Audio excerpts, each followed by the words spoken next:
Hey everybody, welcome back to our channel.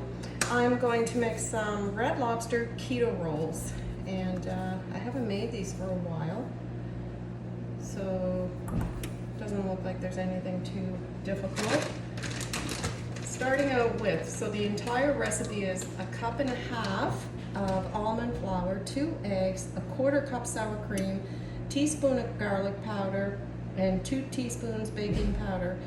Mix all that, add in 2 tablespoons melted butter and 1.5 cups of cheese. I use sharp cheddar cheese. And there we go. So we'll start with our dry stuff. Cup, and grab a 1/2 cup measure.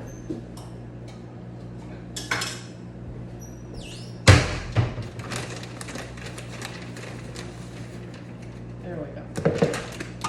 So, 1.5 cups almond flour, 2 eggs,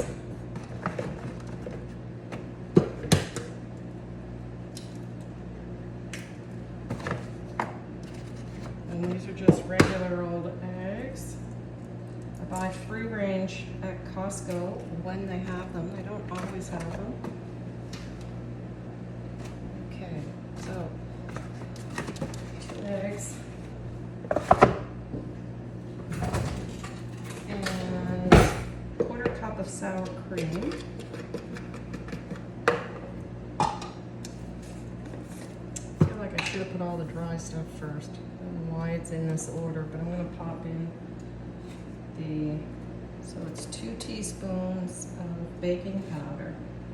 I'm putting that over with the almond flour. Just mix it in a little bit on the side. There. All right. And mix in those eggs a little bit. And 1/4 cup of sour cream.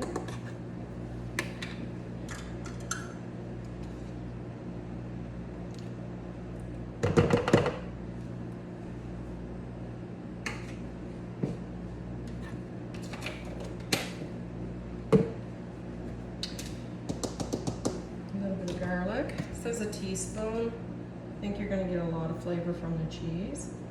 So I'm just putting a little sprinkle.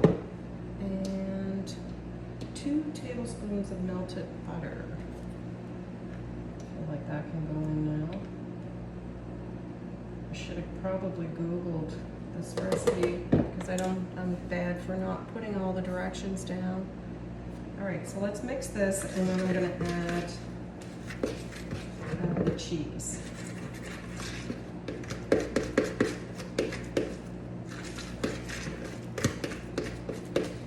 So I have my baking pan in the oven right now with keto rolls on it. So I'm going to mix this in the bowl. I'll show you the consistency.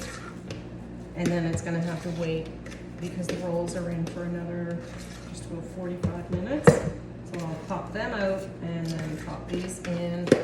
Now these go in at 400, so when I take the keto rolls, they're in there at 325. When I take them out, I will just leave them for a second so that I can preheat it to 400. So it's 1.5 cups of cheese. I didn't measure, just eyeballed it. There we go. So I feel like sort of fold those in. Oh yeah, these are going to be good.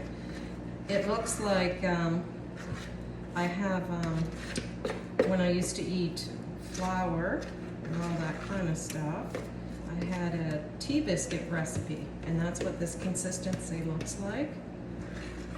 And I used to actually put cheddar cheese in them. It's quite wet, and I think the baking powder is going to make them pop, especially with that high heat. Same thing with tea biscuits. You're cooking those at a very high heat. Yeah, they smell good. So I don't think I'm going to put more garlic. I think the little sprinkle, and then I'd rather make them on a little less garlicky, and then add it if you want. The other thing is I have everything bagel seasoning, and that would be good on top of this after you form them. So let's try to see. You can see the consistency. So it's quite wet, and anybody that's ever made tea biscuits, that's what it reminds me of. So it's not going to make a whole lot, but I'd rather not have too many of them because I remember these being absolutely delicious. So you don't want to overeat them. Okay, bye for now. Don't forget to subscribe and hit the thumbs up button if you like this video.